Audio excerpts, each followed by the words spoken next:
Alright, gotta begin with an apology. Didn't actually catch this game, which is to say, I got a phone call and couldn't record, but I left the video recorder on, so we caught some of the game. And now we can comment on it. So this is the second game. We're playing a closed SE Zidane round 2, level 5 and 6, same plus combo, no plus wall. And there is you must use 3 level 5s and 2 level 6s. Now, I did see the game, but I didn't pay much attention. So it may influence what I say, but it may not. I'm sure it will, but I'm going to try. It becomes hard to commentate if you can't kind of sort of, as you say it, say things that sort of predict future things, right? And if I only say things I know are wrong, it'll be silly. And if I only say things I know are right, it'll sound like, I'm just clearly saying what I know. But that is to say, I think we can figure out this game and treat it kind of as if we were watching it live, or do our best. So Akiyama, this is the second game of the match, and Akiyama used 8318 in the first game. His other cards were he used 6672, 6267. He did not go for 7-7s. He went for 7-6-6s. Dully went a more 7-7 direction. They both used at least one rare.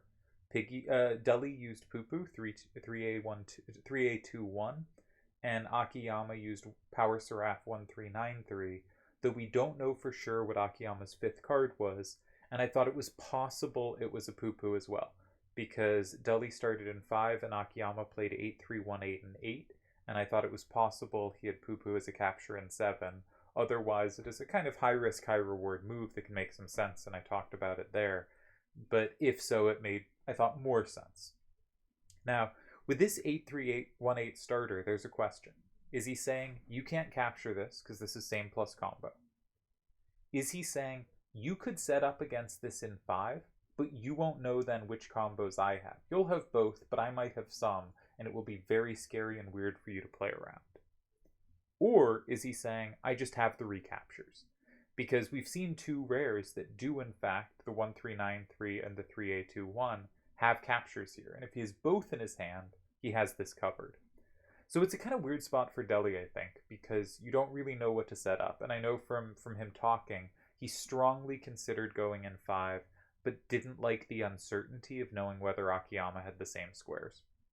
Specifically, he'd have to have 8s facing out, and then it's easy to have combos if Akiyama's hand has double numbers next to each other, playing off the 8s.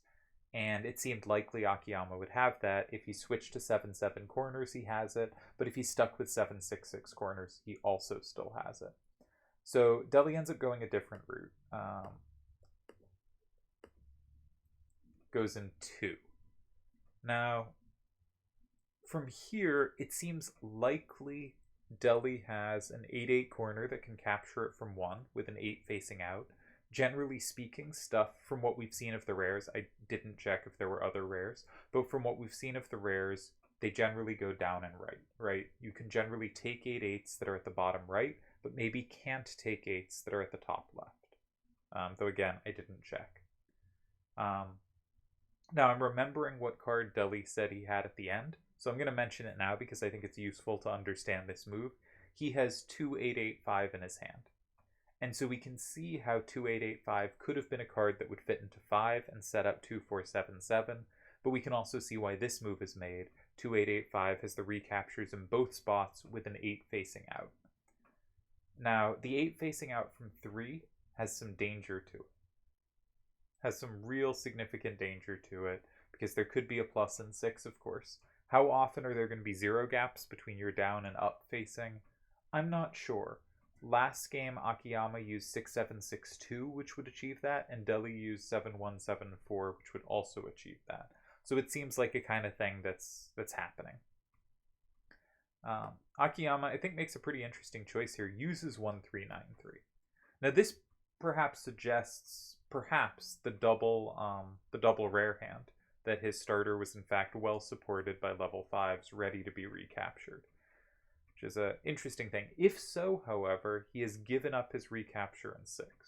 So if Deli is using Poo-Poo, which he used the prior game, Delhi might have a capture in 8 as a thinkable option, but he is not. And Delhi ends up going in 3. Yeah, it really is hard to comment in retrospect. I think it did a much better job in the first game, but that's okay. It's not about me. Delhi pulls out Adamantoise, and I think this is almost certainly safe. I think it's very rare to have a 2 gap between the top and the bottom in the hands we've seen. You could imagine a 1-8, 3-8 that would use Akiyama's other level 6. I guess that's kind of the only card I can think of. You're not running things like 5, 4, 7, 6 on this set. And pretty clearly from the evidence we've seen from the prior game, that seems an unlikely thing to switch into. Just without plus wall, it's a lot clumsier to play. So I think this is almost certainly safe, and that makes it a pretty good move. You've also a very good move. You've also seen that Akiyama has used an 8 facing up. It is likely, though again, as I said last time, Akiyama will play, with his high level cards, will play corners next to each other. He won't always go across. But even so, there are, if he has a corner for 9 and he has another corner, it's going to be in 1, 3, or 7, and only one of those is an 8 facing up. And it's very risky to play in 5 here in general. You're very susceptible to combos unless you have a big setup. But like, even if he it is hard for him to have captures here. He could also have his 8s go up and down or side to side, in which case kind of the 5 potential 8/8s he can have, only 2 of them have the potential capture, and they are all scary to play. So Delhi's cards on board are pretty safe, and Akiyama's card in 1 is pretty safe, and his card in 9 maybe is susceptible to something from 6, maybe isn't. But I think this is a tricky position, and I believe Akiyama took like 3 minutes here, which is a pretty long thing for Akiyama, if we skip ahead a bit, before blocking 6. This card's going to be vulnerable, but what do we know of Akiyama's hand? We have an 8/8 corner for 9. We have a recapture in 6 and strong down. We have another strong up-down here. So we might think we are significantly missing right power, and in general, we have a lot more up-down than left-right so far. So right and side-to-side are the kind of cards I'd be looking for. Does that mean his remaining 2 cards will be a right card and a side-to-side? Probably not. Or at least we can't really lock in on that. Because, if one of them is, say, a side-to-side 8/8, though it can't be 1/8, 3/8, because that would have gone in 6. But some kind of like side-to-side 8/8, I guess more likely would be a 7/7 at this point, a side-to-side 7/7. That's going to mitigate the right weakness somewhat. But the other card probably still needs to go right. So I think we have some information about his. Delhi's hand, I would be thinking we definitely need an upright card. There's a massive weakness going both up and right. In fact, you're going to need multiple of your cards, all of your cards, to have at least one of those directions be good. So I think the natural guess for Delhi's hand would be corners for 1 and 9 and a corner for 7. And that's going to balance the hand pretty reasonably. Yeah, that seems like the logical thing. If that's true, the only card you're capturing is in 6. You probably got to take it from 5 and try to press from there. Your hope is to have a big setup. Now we know Delhi, because I spoiled it, has 2 8/8 5. And that's probably kind of scary to put in 5. Because that's going to have an 8 down, and the odds of Akiyama have something like a 7/7 corner or something facing upright is decently high, right? It's a decent fit with his hand. So it's pretty scary to put that card in 5. And I think Delhi chooses a different card to go in 5 here. That is significantly less susceptible to being comboed. And we can see Delhi did go with opposites. Not quite opposite, but close to opposite 7/7s here, as well as Adamantoise. The rare. So here, it's really hard to have combos. Like, I think one of the nice things about this move is you're snagging another card, and you're just very unlikely to be comboed back. And if you are comboed back here, you're not dead, right? Because if you can recapture in either 4 or 8, which is not that hard to do, you'll still make it 5/5, and if you have high enough outfacing, you can't be taken. You're still doing okay. So at this point, obviously I root for Delhi here. At this point, I thought Deli's chances were pretty good, though I was pretty scared after the move in one from Power Seraph. Like, I was on the phone, I was doing other things, but I saw that move in one. You know, the sequence 9-2-1, I think, is usually favorable to the first turn player, but after 3 and 6, where 6 doesn't capture 3, I think it starts to move towards the second turn player here. And I think this looks like a good move in 5. Akiyama captures it. And here we see he did indeed have his starter covered both ways, which I think was a possible thing to predict, but hard to commit too much on that prediction. Because fundamentally, you could say, okay, I think they have the double rare recaptures. The thing is, how much does that change how you play? What it fundamentally means is these are cards with limited use, and you want to generally direct the game away from where they can find uses, because they're never going to have 2 squares they look good in. And I think that usually just means you don't want to play that close to their starter. And I think it also means Deli's move in 2 is actually really sharp if you read the opponents on a Power Seraph Poo-Poo hand. Because if they don't think you are, right, they might block 6 or 8. And if they block 8, Deli actually does have the capture in 6 with Adamantoise, right? He actually has an attack. They have not locked in their starter. And if they block 6, they give up 3. So against a starter in 9, if you're afraid of 8, one thing you can do is go in 4, because if they go in 8, you get 7. And if you're afraid of 6, you can go in 2, because if they go in 6, you get 3. And so you disincentivize them from going in the square you don't want to see. And given that we now know Deli had Adamantoise, he had a capture in 6, he's afraid of 6, not 8, it makes a lot more sense to go in 2. On the other hand, we also know Deli's hand really weak going up. He was really willing to accept some directional weakness here, because we know he has 2-8-8-5, so he has 3 cards in his hand that don't have higher than a 2. So we really do expect at this point him to have an 8-8 with one of the 8s facing up. And that is the case. He doesn't end up playing the 2-8-8-5 this game. He was torn between 2-8-8-5 and 8 here, or 8-4-8-1 and 7. Those are his last 2 cards. They're not the perfect cards for this situation. He would have much rather Akiyama played in 8 than played in 4.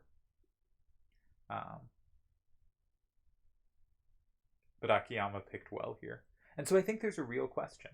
Do you play the 2-8-8-5 and 8? The argument for it, a 5 is higher facing out than a 4. And there are fewer cards touching 7, so it has fewer things it can potentially plus off. Because either of Deli's moves, he's going to go up 6-4, he's going to win if they can't take, he's going to tie if they take, and he's going to lose if they combo. Any move of his, that's the case. He has 2-8-8-5, he has 8-4-8-1. He could play 8-4-8-1 and 8, but we've seen Akiyama use kind of 6-7-6 type cards, and so putting out a 1 there is not the way to necessarily dodge combos. He can play 2-8-8-5. I think that's much better at dodging combos. What could combo that? Not much. There's not like an 8-5-1-8. I don't think something like, I guess 7-4-7-2 is a kind of card that could exist that would combo that, though it makes very little sense to be in Akiyama's hand. He's much more likely to have a side-to-side sweeper here, given the cards he's shown, if he wants any balance at all. So 2-8-8-5, the question is unlikely to be comboed. Is the 5 good? The other choice is 8-4-8-1 and 7, where the 4 is a lower number, and there's more potential ways to combo it, in that there's more cards 8 touches than 7 touches. So if we leave open 8, they have more cards to touch it, which seems worse. But I think the argument for it is the 4 facing out.